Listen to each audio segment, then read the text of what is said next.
যুব সমাবেশে অংশগ্রহণ করার একটাই লক্ষ্য, আগামীতে যে বিএনপি কার্যনির্বাহী কমিটির সদস্য জননেতা শহীদ সালাউদ্দিন কাদের চৌধুরীর সুযোগ্য সন্তান জনাব হুমাম কাদের চৌধুরীর হাতকে শক্তিশালী করার জন্য এই যুব সমাবেশের আয়োজন। তাই এই যুব সমাবেশে অংশগ্রহণ করা মানে হুমাম কাদের চৌধুরীর হাতকে শক্তিশালী করা, এই যুব সমাবেশে অংশগ্রহণ করা মানে শহীদ সালাউদ্দিন কাদের স্বপ্নকে আমরা বাস্তবায়নের লক্ষ্যে আমরা সফর করেছি। আমরা পর্ব হয়ে তো 1 নম্বর রাজানগর, ইসলামপুর, দক্ষিণ রাজানগর, লালানগর হয়ে ওসমানাবাদ হয়ে এখন আমরা শনিবার রাঙ্গুনিয়া অবস্থান করতেছি।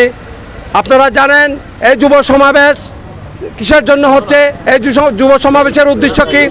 এই যুব সমাবেশ হচ্ছে যারা বিগত 17 বছর 16 বছর রাজনীতিতে নির্যাতিত হয়েছেন, যারা মামলা হামলার শিকার হয়েছেন, যারা বাড়িঘরে থাকতে পারেন নাই, তাদেরকে নিয়ে এই যুব সমাবেশ।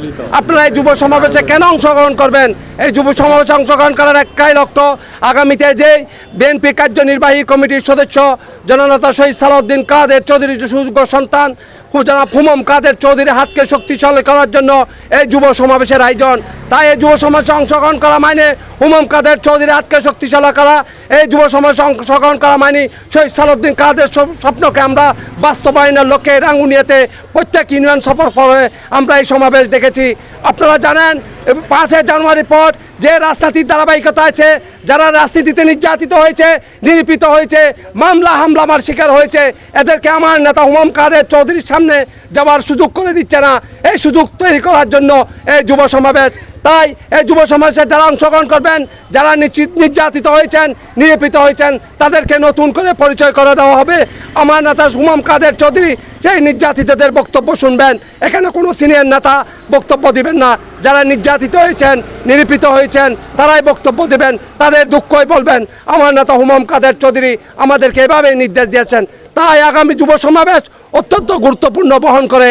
রাঙ্গুনিয়াতে যদি এই যুব সমাবেশ আমরা সফল করতে পারি, ইনশাল্লাহ আগামীতে আপনাদের থেকেই নেতৃত্ব সৃষ্টি হবে, আপনারা এই রাঙ্গুনিয়াতে নেতৃত্ব দিবেন, এ আশা ব্যক্ত করে আগামী যুব সমাবেশকে সফল করার লক্ষ্যে সবাইকে শনিবার রাঙ্গুনিয়া যুবদল, ছাত্রদল, স্বেচ্ছাসেবক দলের সকল নেতৃবৃন্দ, কর্মী ভাইদের প্রতি উদাত্ত আহ্বান জানিয়ে আমি আমার বক্তব্য শেষ করছি।